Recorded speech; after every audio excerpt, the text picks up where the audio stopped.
बैठे बैठे टोकना ये विपक्ष को शोभा देता है क्या? हम भी हमारे मेंबर को बाद में समझा नहीं पाए। भारत देश का शपथ लिया हुआ विदेश मंत्री यहाँ स्टेटमेंट कर रहा है, उस पर भरोसा नहीं है, इसीलिए ये वहाँ बैठे हैं और 20 साल तक वहीं बैठने वाले। शीतकालीन सत्र के दूसरे हफ्ते का पहला दिन संसद में ऑपरेशन सिंदूर पर चर्चा जारी थी।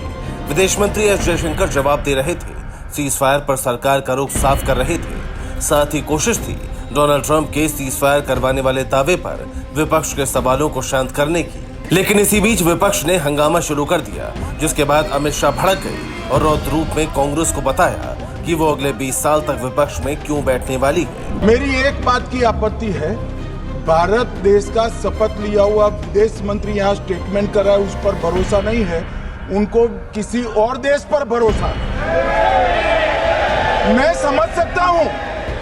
समझ सकता हूँ उनकी पार्टी में विदेश का महत्व क्या है, मगर इसका मतलब ये तो नहीं है पार्टी की सारी चीजें यहाँ सदन में आकर थोपे। भारत के विदेश मंत्री पर भरोसा नहीं करोगे? ओथ लिया हुआ व्यक्ति यहाँ पर बोल रहा है, ही इज रिस्पॉन्सिबल। माननीय अध्यक्ष जी, इसीलिए ये वहां बैठे हैं और 20 साल तक वहीं बैठने वाले। अमित शाह के वक्तव्य के बाद विदेश मंत्री एस जयशंकर ने एक बार फिर बोलना शुरू किया। कुछ देर तक संसद में हालात सामान्य रहे, लेकिन विपक्ष ने फिर टोका टाकी शुरू कर दी।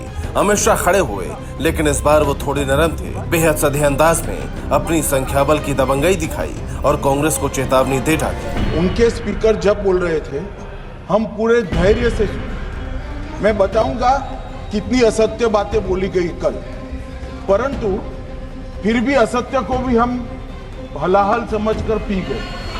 अब ये सत्य भी नहीं सुन पाते हैं। माननीय अध्यक्ष, मुझे लगता है आपको प्रोटेक्शन देना चाहिए।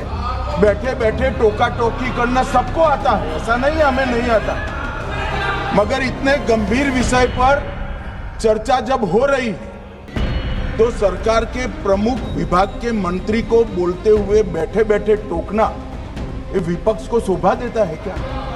मान्यवर, आपने बिल्कुल उनको आग्रह से कहना चाहिए, वरना हम भी हमारे मेंबर को बाद में समझा नहीं पाएंगे। अमित शाह बेहद वरिष्ठ नेता हैं, देश के गृह मंत्री हैं, उन्हें इस तरह की धमकियों से थोड़ा बचना चाहिए। लेकिन जरूरी है कि विपक्ष भी खुद पर संयम रखे। जब देश के विदेश मंत्री संसद में इतने महत्वपूर्ण मुद्दे पर जवाब दे रहे हैं तो उन्हें सुनना चाहिए, क्योंकि संसद में विपक्ष को भी बोलने का वक्त मिलेगा।